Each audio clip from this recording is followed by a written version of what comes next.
বা পাকঘৰ আমাৰ কিছু পৰম্পৰা চলি আহিছে। আমি পাকঘৰলৈ গ'লে গা ধুই সোমাব লাগে, চেণ্ডেল খুলি সোমাব লাগে, ধূপ ধূনা দিব লাগে।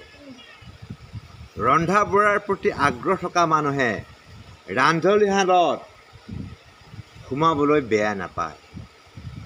পাকঘৰতো ভোজনবিলাসী গৱেষণাও বুলি ক'ব পাৰি। মাইকী মানুহে ৰিচাৰ্চ কৰে যে কেনেকৈ খাদ্যটো ভাল হ'ব। এজন চাইণ্টিষ্টৰ দৰে ৰিচাৰ্চ কৰে। ইয়াতে চালি জাৰি জোখ মাপ লৈ নিজৰ দিমাগ ইউজ কৰি যিবিলাক ঘৰৰ হোম মিনিষ্টাৰ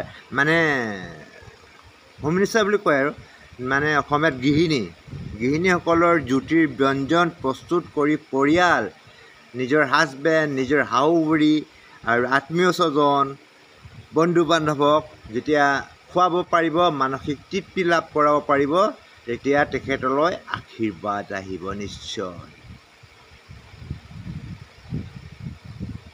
এদিনাখন এনেকৈ হ'ল, এজন ভিক্ষাৰী আৰু এজন হৈছে কৰোড়পতি মানুহ। তো ভিক্ষাৰীজনে কৰোড়পতিক ক'লে,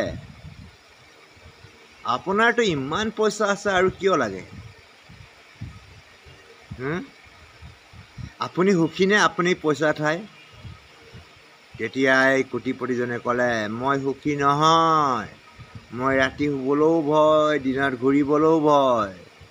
আপোনাৰ কোনো শত্ৰু মিত্ৰ নাই, আপুনি সকলো ত্যাগ কৰিছে, সন্ন্যাসী হৈছে, আপোনাৰ কোনো শত্ৰু নাই। ধন্যবাদ।